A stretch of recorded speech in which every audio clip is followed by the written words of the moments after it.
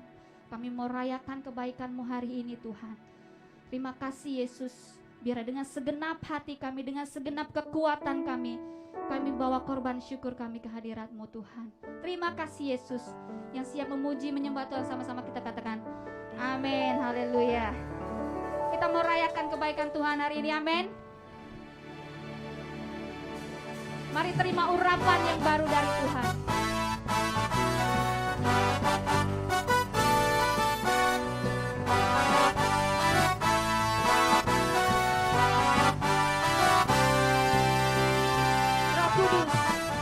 Roh Kudus tercurah, amin. Ya, urapannya yang ajaib memulihkan umatnya. Roh Kudus tercurah bagi gerejanya, membangkitkan umat pilihannya. Katakan, hari inilah harinya Tuhan, saat pembebasan tiba. Belenggu dosa telah dipatahkan. Semua bersorak. Hey, anggur baru tercurah, penuhi umatnya dengan sukacita.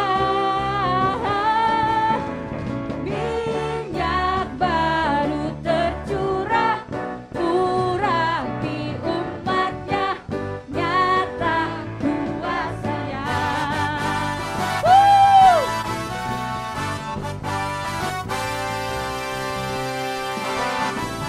Roh Kudus tercurah di tempat ini, urapannya yang ajaib memulihkan umatnya.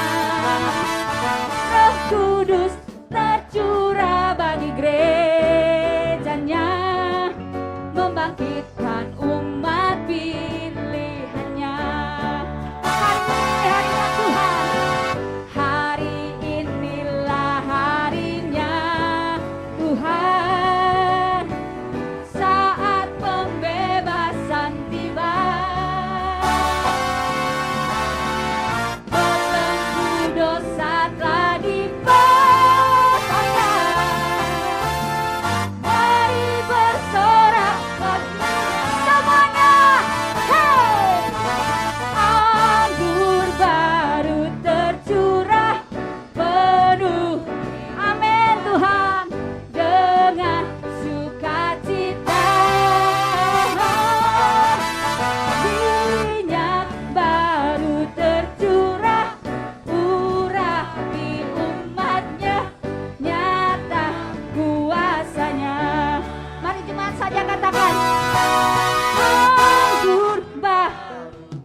Yes, amin Tuhan, dengan sukacita. Minyak baru tercurah, urapi umatnya, nyata kuasa. Mari sekali lagi sama-sama. Anggur baru, yes.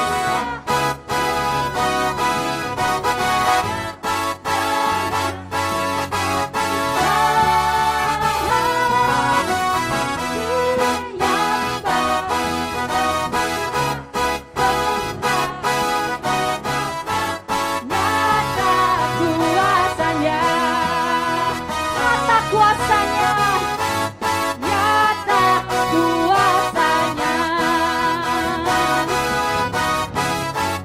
nyata kuasanya. Yes, haleluya.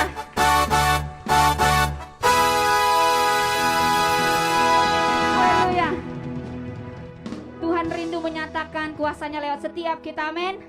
Bapak Ibu Saudara boleh kembali duduk dalam hadirat Tuhan. Biarlah roh-Mu yang hidup di dalam kami Tuhan. Itu yang mengajari kami, menuntun kami. Jadi berkat buat banyak orang. Memuliakan nama-Mu lewat hidup kami Tuhan. Biarlah roh-Mu semakin besar, semakin berkuasa dalam hidup kami. Terima kasih Tuhan. Biar roh itu mengalir buat setiap kami pagi hari ini Tuhan. Baik kami yang ada di tempat ini, juga kami yang ada di rumah Tuhan. Kami mau buka hati kami. Mengalirlah roh-Mu Tuhan. Penuhi kami. Roh-Mu yang hidup penuhiku, mengalir dalamku.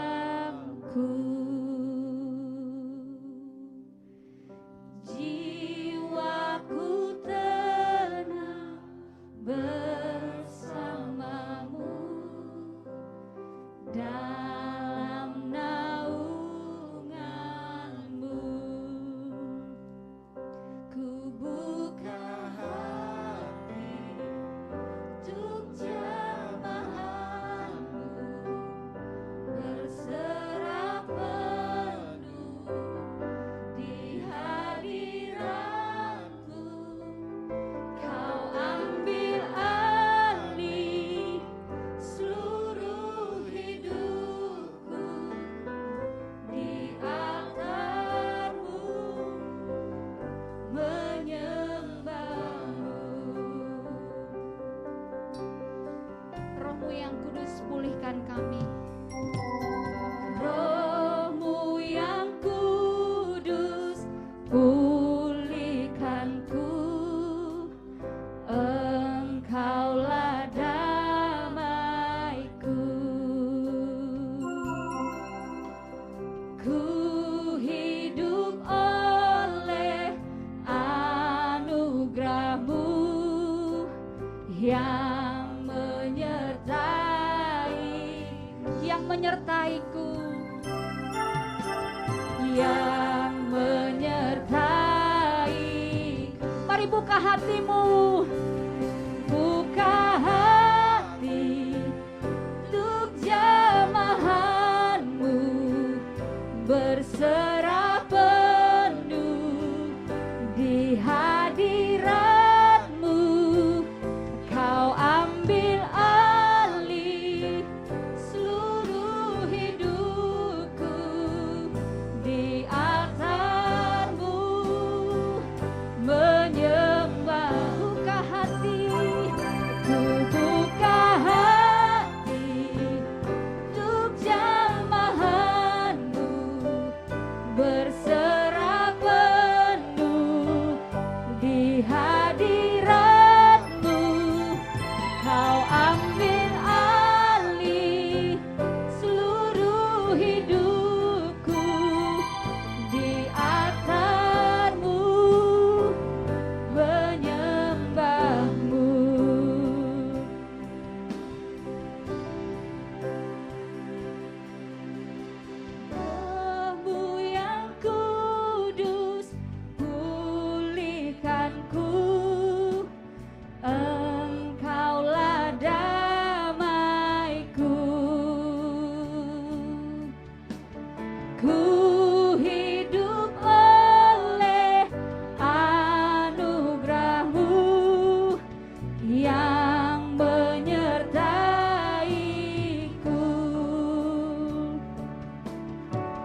Ku buka hati untuk jamahanmu, berserah penuh di hadiratmu.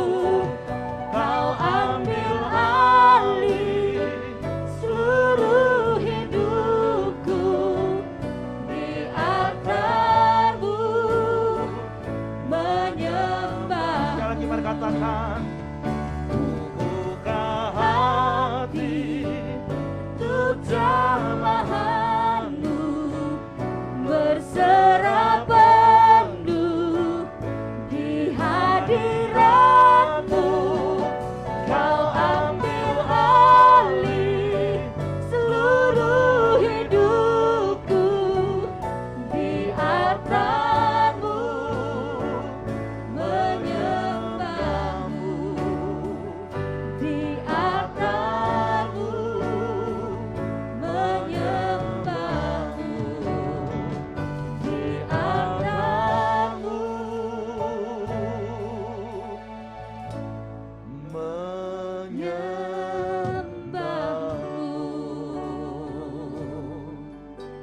Kami bersyukur kalau kami boleh ada di dalam hadirat-Mu senantiasa di sepanjang umur hidup kami. Biarlah hidup kami menjadi penyembahan yang berkenan kepadamu. Kami bersyukur buat karya salib yang menebus hidup kami, yang melayakkan kami terus hidup berkenan di hadapan-Mu. Kalau hari ini kami boleh kembali memperingati hari Engkau Yesus naik ke surga, kami juga mau bersyukur karena Engkau naik ke surga dan Engkau meminta kepada Bapa untuk memberikan Roh Kudus kepada kami. Roh Kudus yang terus diam dalam hidup kami. Roh Kudus yang terus memimpin kami di dalam seluruh kebenaran firman-Mu, sehingga hidup kami semakin hari semakin serupa dengan Kristus, supaya Engkau dipermuliakan. Datanglah kerajaan-Mu, jadilah kehendak-Mu dalam hidup kami seperti di surga, sehingga Engkau dipermuliakan dalam hidup kami. Kami bersyukur pagi hari ini kami boleh berkumpul di dalam nama-Mu, dan Engkau hadir bersama-sama dengan kami tempat ini. Bahkan dimanapun jemaat-Mu berada di rumah masing-masing, karena kami bersekutu bersama-sama di dalam nama-Mu, Engkau hadir di dalam hidup mereka. Kami mau siapkan hati kami untuk dengar firman-Mu pagi hari ini. Roh Kudus tolong kami untuk mengerti firman-Mu. Roh Kudus tolong kami untuk memahami firman-Mu, sehingga kami bisa mempercayai firman-Mu dan kami melakukan firman-Mu. Kami sambut firman-Mu di dalam nama Yesus Tuhan. Yang siap dengar firman mari katakan amin. Oke, shalom, selamat pagi Bapak Ibu semuanya. Juga bagi Bapak Ibu yang ada di rumah, saya percaya kalau kita boleh ada hari ini, itu semua karena kasih karunia Tuhan. Dan biarlah kita terus hidup di dalam kasih karunia Tuhan, amin. Nah, kita bersyukur hari ini kita boleh bersekutu bersama-sama, kita berkumpul di dalam nama Tuhan, dan Tuhan hadir dimanapun kita berada, baik Bapak Ibu yang ada di tempat ini, bahkan Bapak Ibu yang ada di rumah. Nah, sekali lagi hari ini kita sama-sama merayakan hari kenaikan Yesus ke surga 2000 tahun yang lalu, dan kita mau belajar kebenaran firman Tuhan hari ini. Kita akan baca Alkitab kita di dalam Kisah Para Rasul, pasalnya yang pertama dan ayatnya yang pertama sampai ayatnya yang ke-11. Ayat demi ayat kita akan baca dan kita akan kupas dan kita akan belajar bersama-sama dari ayat-ayat ini.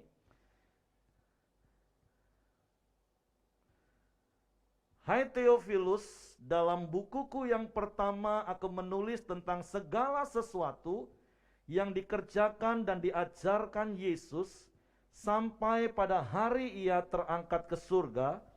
Sebelum itu ia telah memberi perintahnya oleh Roh Kudus kepada rasul-rasul yang dipilihnya. Jadi Kisah Para Rasul ini ditulis oleh orang yang sama yang menulis Injil Lukas, yaitu seorang tabib yang bernama Lukas yang menulis surat kepada Theophilus sahabatnya. Baik itu yang kita kenal dengan Injil Lukas, bagaimana di dalam Injil Lukas dikisahkan apa yang dikerjakan dan diajarkan oleh Yesus. Nah, kemudian ini surat yang kedua oleh tabib Lukas kepada Theophilus sahabatnya, dan dia menceritakan apa yang dikerjakan oleh para rasul kemudian. Nah, jadi kalau bicara tentang buku yang pertama itu merujuk kepada Injil Lukas ya Bapak Ibu ya. Jadi ditulis oleh tabib Lukas dan ditujukan kepada Theophilus. Nah, ayat yang ketiga dikatakan kepada mereka ia menunjukkan dirinya setelah penderitaannya selesai, dan dengan banyak tanda ia membuktikan bahwa ia hidup. Sebab selama 40 hari ia berulang-ulang menampakkan diri dan berbicara kepada mereka tentang kerajaan Allah. Apakah bisa dari sini atau dari sana? Nggak mau? Bantu aja di situ. Oke, udah slide yang ketiga.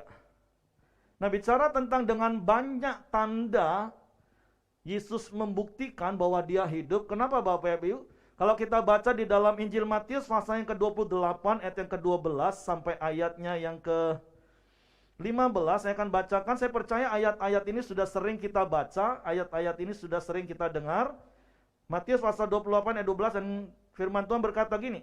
Dan sesudah berunding dengan tua-tua, mereka mengambil keputusan, lalu memberikan sejumlah besar uang kepada serdadu-serdadu itu, dan berkata, kamu harus mengatakan bahwa murid-muridnya datang malam-malam dan mencurinya ketika kamu sedang tidur.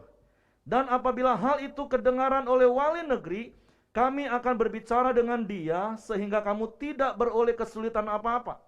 Mereka menerima uang itu dan berbuat seperti yang dipesankan kepada mereka, dan cerita ini tersiar di antara orang Yahudi sampai sekarang ini. Nah, jadi Bapak Ibu kalau bicara tentang hoax, itu nggak usah heran Bapak Ibu. Ternyata 2000 tahun yang lalu yang namanya hoax itu juga sudah biasa. Makanya yuk kita belajar hidup itu bijak, menyaring semua informasi dengan benar, dan kita mengevaluasi, menganalisa, mengobservasi, dan kita membuat sebuah keputusan dari pilihan. Ini berita benar atau enggak. Nah, Yesus berulang-ulang kali firman Tuhan katakan, dia membuktikan bahwa dia hidup. Kenapa? Karena hoax yang disebarkan oleh pemimpin-pemimpin pada waktu itu adalah Yesus itu enggak bangkit. Yesus itu mayatnya dicuri oleh murid-murid. Nah, tapi kita bersyukur bahwa Yesus yang kita sembah, Yesus yang kita kenal, dia berkali-kali membuktikan bahwa dia hidup. Nah, di tengah-tengah situasi dunia yang sedang terjadi hari-hari ini Bapak Ibu, memang terkadang sulit kita membuktikan sebuah kebenaran karena terlalu banyak berita yang nggak benar. Oleh sebab itu hari-hari ini kan kita terus belajar apa? Bertekun di dalam firman. Satu-satunya berita kebenaran itu adalah firman yang harus kita pegang teguh, sehingga membuat kita nggak hidup dalam ketakutan, nggak membuat kita hidup di dalam kegalauan. Makanya ada lagu lama yang sering dan pernah juga saya nyanyikan, zaman sekarang berjagalah, lihat dunia bergelora, kedengaran sini sana banyak kabar menggemparkan, berlindunglah dalam sabda Allah. Amin.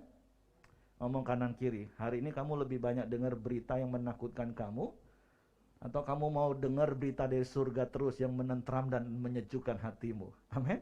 Bukan berarti nggak boleh dengar berita Bapak Ibu, silahkan dengar berita. Tapi sekali lagi kita dikasih Tuhan hikmat untuk mengevaluasi, untuk mengobservasi, untuk menganalisa. Ini benar nggak? Makanya kita butuh hikmat dan pengetahuan. Dan semua itu harus bersumber dari firman. Firmanlah akan membuat hati kita tetap tinggal tenang. Ya inilah kebiasaan ya, walaupun kita tahu hati itu di sini Bapak Ibu, Tapi ya sudahlah, ini bukan soal tangan sini, yang penting hati kita. Kita tetap tinggal tenang dan kita tetap teduh apapun yang sedang terjadi. Prinsip kebenaran yang terus saya lakukan sampai hari ini adalah saya tetap percaya, kami tetap percaya perlindungan Tuhan. Dan yang kedua, kami terus mentaati protokol kesehatan yang dianjurkan oleh pemerintah. Dan itu sudah kami buktikan. Nah, jadi sekali lagi, ayat ini firman Tuhan katakan, Yesus harus membuktikan dirinya hidup di tengah-tengah cerita hoak yang terjadi. Dan berikutnya dikatakan, dan selama 40 hari, berulang-ulang Yesus menampakkan diri kepada murid-muridnya dan berbicara mengenai kerajaan Allah. Berulang-ulang selama 40 hari. Nah, memang ada orang yang tanya, Pak, apakah betul ya Pak ya?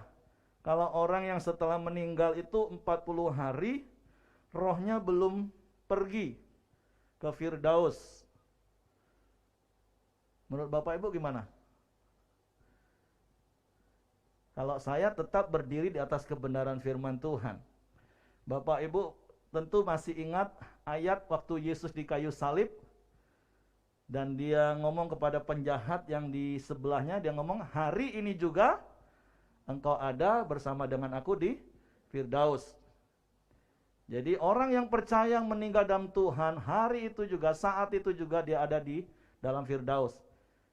Nah, kalaupun Yesus selama 40 hari berulang-ulang kali menampakkan dirinya karena dia punya sebuah misi, punya tujuan yang sangat-sangat penting. Nah, kalau kita meninggal hari ini 40 hari, mau ngapain? Nakutin keluarga kita. Tiba-tiba nanti kedengeran suaranya, Pak. Nah, semua yang datangnya dari Tuhan, prinsipnya dengar Bapak Ibu, pasti mendatangkan damai sejahtera. Tapi kalau yang mendatangkan ketakutan itu pasti datangnya dari hantu. Jadi nggak usah percaya, oh orang sudah meninggal 40 hari Pak katanya. Itu kan katanya. Kata firman Tuhan apa? Hari ini juga engkau ada bersama dengan aku di Firdaus. Ya terlepas silahkan lah ya, semua orang kan punya keyakinan.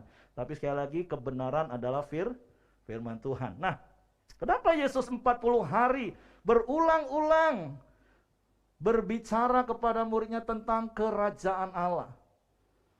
Karena itu adalah hal yang sangat penting. Dan kalau Bapak Ibu perhatikan, sesungguhnya berita kedatangan Yesus itu sesungguhnya berita tentang kerajaan Allah. Inti dari perjanjian baru sebenarnya adalah kerajaan Allah itu sendiri.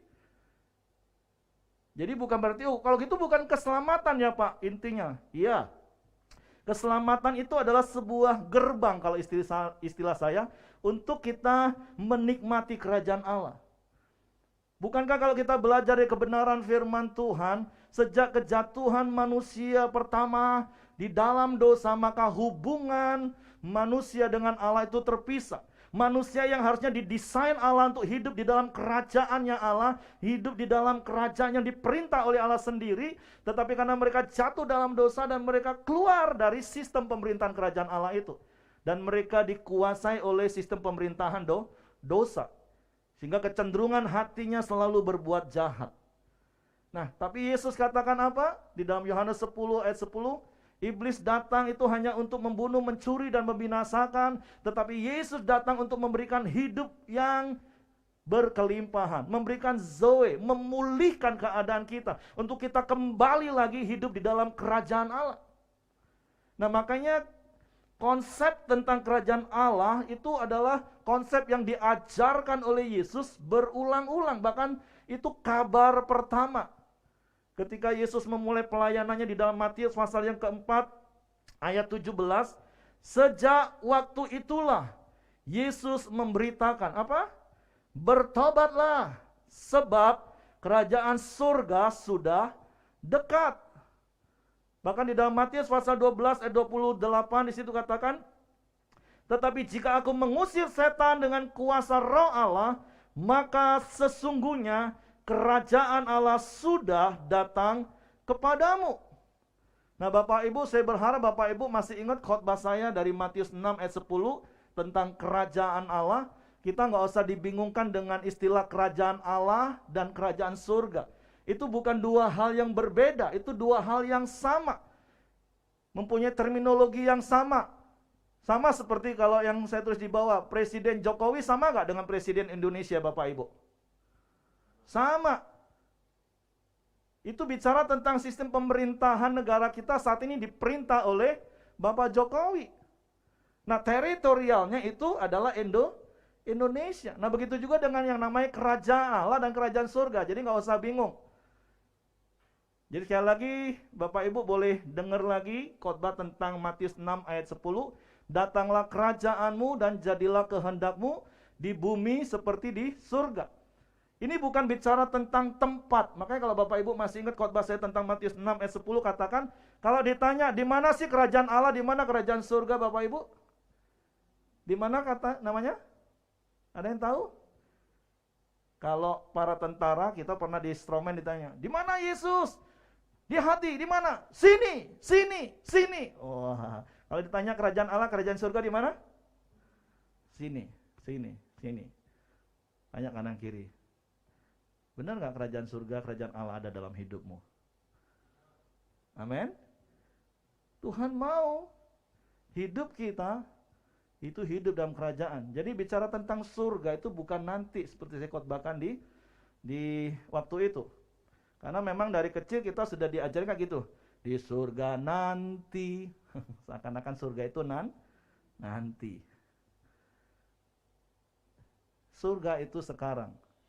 Karena ayat Matius 6 ayat 10 katakan dengan jelas, datanglah kerajaanmu, jadilah kehendakmu di bumi seperti di surga.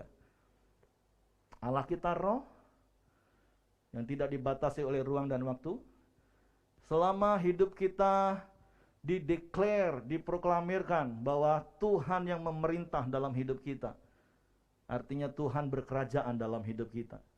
Kalau kita declare semua kehendak Tuhan yang jadi dalam hidupku, maka kita akan menikmati kerajaan surga dalam hidup kita. Amin.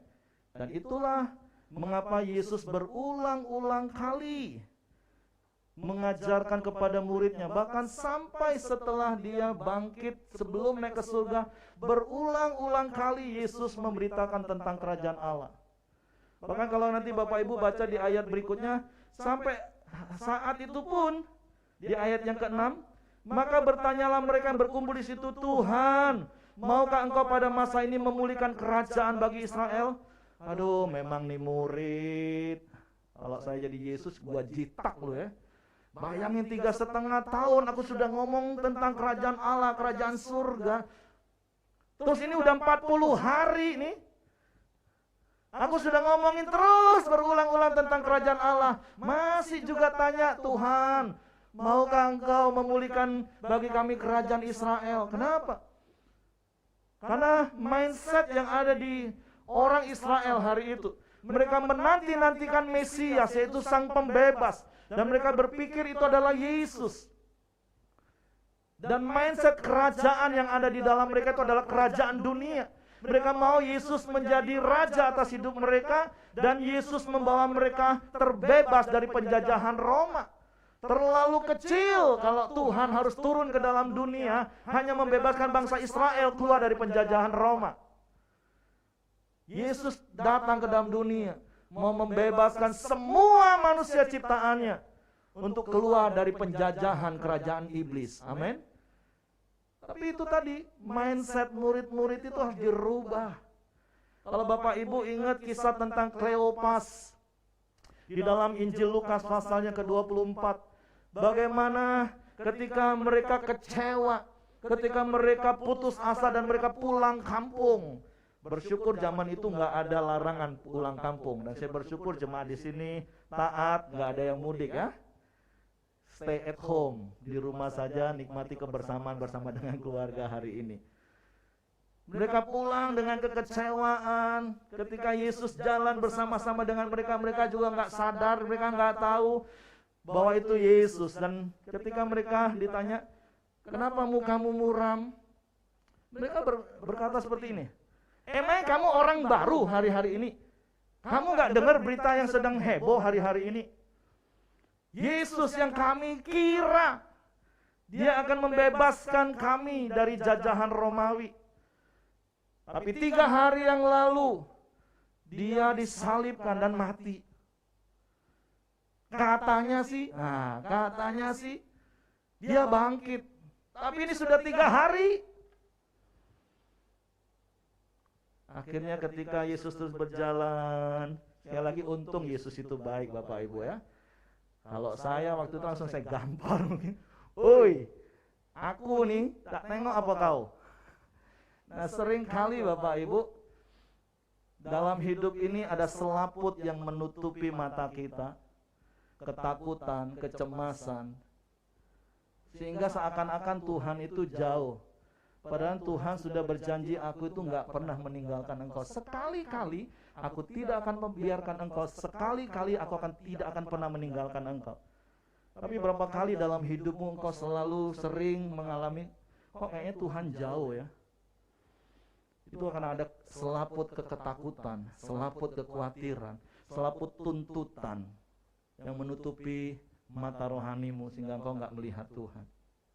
Nah tapi kembali kepada konteks ini, Kleopas karena punya mindset yang sama dengan semua orang Israel, berharap Yesus itu akan jadi raja. Bayangin kalau punya raja seperti Yesus, apa nggak hebat Bapak Ibu kerajaannya?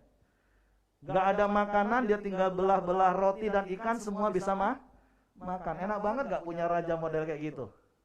Enak banget Bapak Ibu. Dan saya mau kasih tahu, jadikan dia raja dalam hidupmu sehingga engkau nggak pernah kekurangan apapun. Karena firman Tuhan katakan orang yang mencari Tuhan, orang yang takut akan Tuhan, tidak akan kekurangan satupun yang baik. Tuhan punya banyak cara untuk memelihara hidup kita. Nah makanya Yesus sekali lagi berulang-ulang mengajar tentang yang namanya kerajaan Allah. Nah kalau sederhananya gaya hidup kerajaan Allah itu seperti apa Bapak Ibu? Kisah Rasul pasal 2 ayat 42. Udah, itulah gaya hidup kerajaan Allah. Nanti Bapak Ibu baca lagi dari pasal 2 ini ayat 42 sampai 47. Nah, itulah gaya hidup dan akhirnya murid-murid melakukan hal itu. Kenapa? Nah, bagian yang kedua nanti kita lihat. Karena ada Roh Kudus yang diberikan. Karena sekali lagi sampai ayat yang ke-6 tadi, Yesus sudah ngomong sepanjang 3,5 tahun pelayanan tentang kerajaan Allah. Ditambah 40 hari setelah kebangkitannya, murid-murid juga belum ngeh. Makanya yang membuat kita bisa ngeh, kata orang, bisa faham itu hanya Roh Kudus. Nah tapi sebelum sampai ke poin itu, sekali lagi saya mau jelaskan bahwa gaya hidup kerajaan Allah itu sederhana Bapak Ibu. Yaitu Kisah Rasul pasal 2 ayat 42. Mereka bertekun dalam pengajaran rasul-rasul dan dalam persekutuan, dan mereka selalu berkumpul untuk memecahkan roti dan berdoa. Nah Bapak Ibu juga masih ingat tentunya, apalagi sekarang zaman sudah canggih, ada channel YouTube kita. Bapak Ibu bisa review lagi semua khotbah-khotbah yang pernah diajar. Apa itu artinya bertekun di dalam firman, yaitu berpegang teguh kepada firman sebagai undang-undang kerajaan Allah, tetap taat melakukan firman Tuhan, terus hidup di dalam komunitas, terus berkumpul memecahkan roti dan berdoa. Dan praktek nyatanya itu ya sebenarnya di Komsel Bapak Ibu. Di Komsel. Itu yang harus terjadi. Makanya saya selalu mendorong, yuk Bapak Ibu, engkau yang belum tertanam di Komsel, yuk segera tertanam di Komsel.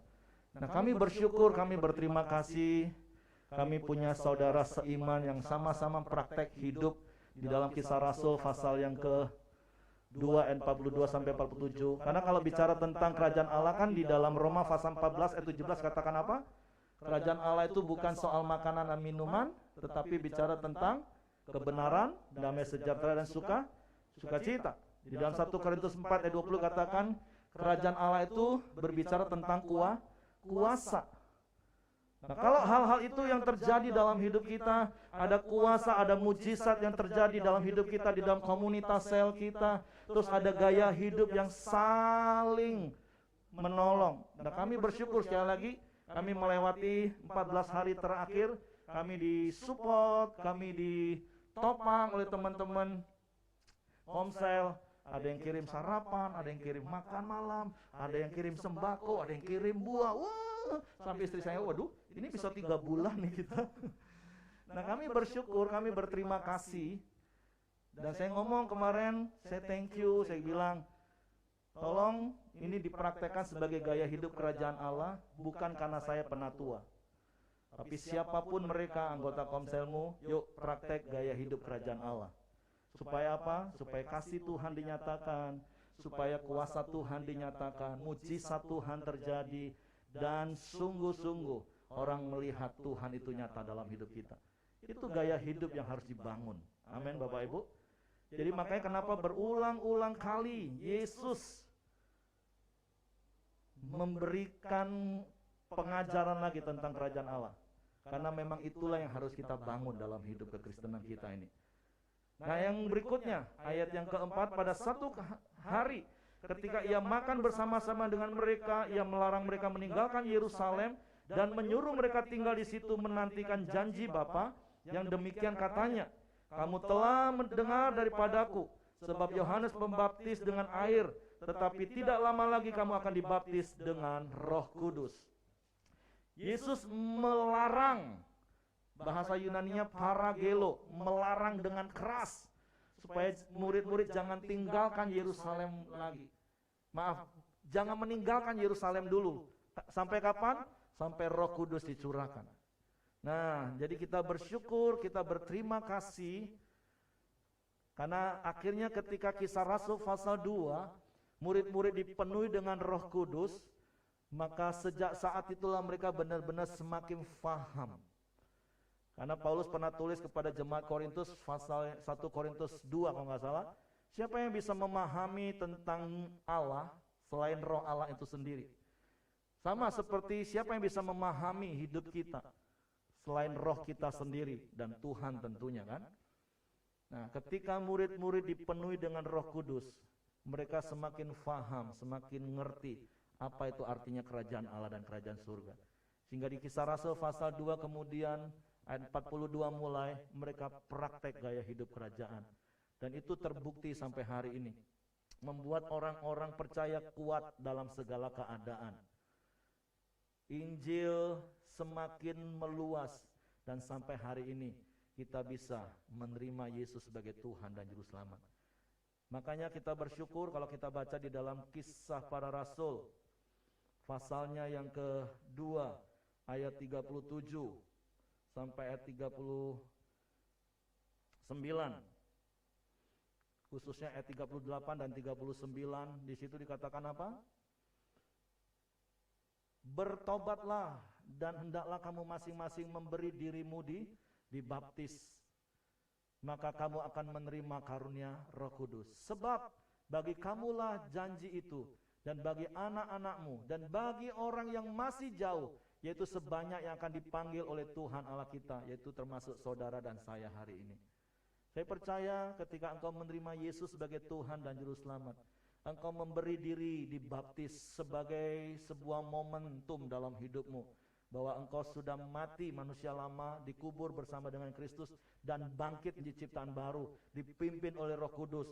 Karena apa? Di dalam Yohanes pasal 16 ayat 13, tetapi apabila ia datang, yaitu Roh kebenaran, ia akan memimpin kamu ke dalam seluruh kebenaran. Sebab ia tidak akan berkata-kata dari dirinya sendiri, tetapi segala sesuatu yang didengarnya itulah yang akan dikatakannya, dan ia akan memberitakan kepadamu hal-hal yang akan datang. Jadi kita bersyukur, dan saya meneguhkan Roh Kudus ada di dalam hidup setiap kita. Orang-orang yang menerima Yesus sebagai Tuhan dan Juru Selamat, memberi diri dibaptis, maka Roh Kudus akan diam selamanya dalam hidup kita.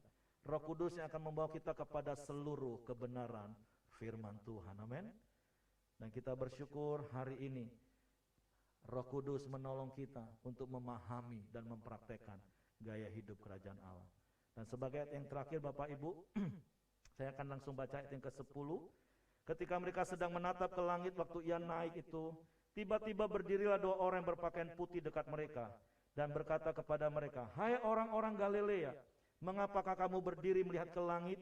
Yesus ini yang terangkat ke surga meninggalkan kamu akan datang kembali dengan cara yang sama seperti kamu melihat dia naik ke surga. Amin. Nah, hari-hari ini kita sedang menanti-nantikan kedatangan Yesus kali yang kedua. Dan biarlah firman Tuhan di dalam Wahyu katakan, orang-orang yang bertekun menanti-nantikan kedatangannya, Tuhan berjanji akan dilindungi sekalipun ada banyak pencobaan yang terjadi di muka bumi. Amin. Jadi pagi hari ini Bapak Ibu, biarlah kebenaran firman Tuhan ini meneguhkan kita untuk kita terus iring kepada Tuhan.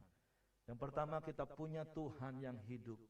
Dia punya Tuhan yang bisa melakukan banyak tanda-tanda mujizat dalam hidup kita. Dan hiduplah di dalam kerajaan Allah, kerajaan surga. Bukan nanti, tapi sekarang. Di dalam pimpinan tuntunan Roh Kudus. Di dalam hidup, di dalam komunitas sel. Untuk membuktikan bahwa kasih dan kuasa Tuhan itu nyata. Supaya apa? Supaya banyak orang-orang datang kepada Tuhan. Dan yang terakhir, yuk mari bertekun menantikan kedatangan Yesus kali yang kedua yang sudah tidak lama lagi. Mari kita tundukkan kepala, kita berdoa.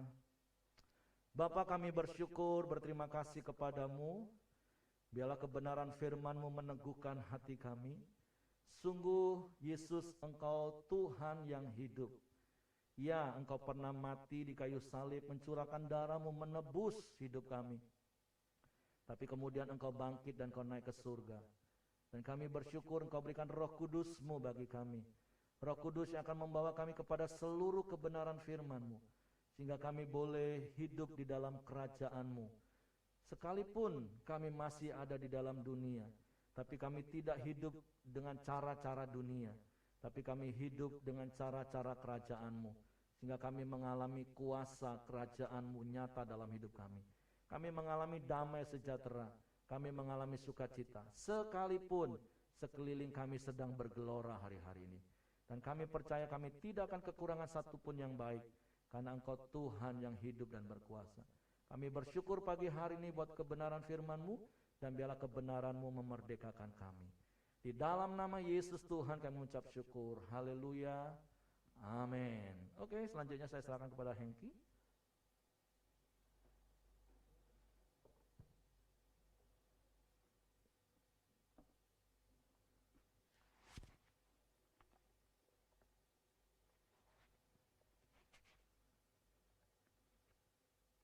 Terima kasih buat pagi hari ini.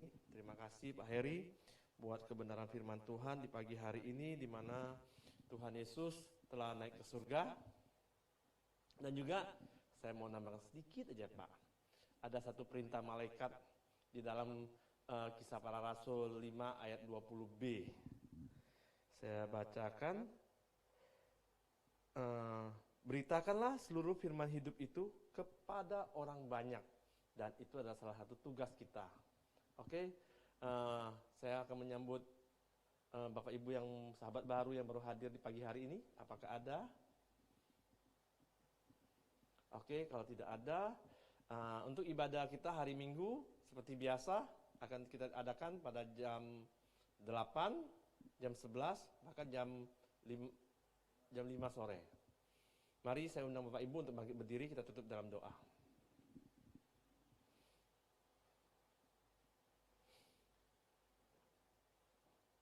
Bapa yang baik, kami bersyukur kepadamu ya Tuhan. Kami percaya bahwa karya salib-Mu telah menanggung setiap segala dosa-dosa kami ya Tuhan. Dan juga kami percaya Engkau hidup dan Engkau telah bangkit, di mana hari ini Tuhan Engkau telah naik ke surga untuk menyediakan tempat buat setiap kami Tuhan. Dan juga akan memberikan kepada kami mahkota kehidupan Tuhan, supaya kami memerintah bersama dengan Engkau di dalam kerajaan-Mu di muka bumi ini ya Tuhan. Kami percaya Tuhan bahwa kami terus Tuhan, ada Roh-Mu yang terus menguatkan kami, yang terus menuntun setiap langkah kami Tuhan, terus membawa kami lebih lagi di dalam Engkau ya Bapa. Terima kasih ya Tuhan buat setiap kami di pagi hari ini yang telah mengikuti ibadah kenaikan Engkau ya Bapa. Biarlah Tuhan Yesus yang sendiri yang selalu memberkati setiap kami Tuhan. Baik yang ada di tempat ini, baik yang secara online di rumah Tuhan, Tuhan juga memberkati ya Bapa. Terima kasih ya Tuhan, mari kita angkat tangan kita arahkan mata hati kita kepada Tuhan Yesus. Tuhan menyinari engkau dengan wajah-Nya dan memberikan engkau kasih karunia. Tuhan menghadapkan wajah-Nya kepadamu dan memberikan engkau damai sejahtera. Pulanglah, bawalah berkat sukacita dari Allah Bapa kita di dalam nama Tuhan Yesus Kristus dan juga persekutuan yang mahanis dengan Roh Kudus. Mulai dari pagi hari ini sampai selama-lamanya. Kita yang sudah menerima berkat sama-sama katakan, amin. Sekian, Tuhan Yesus memberkati.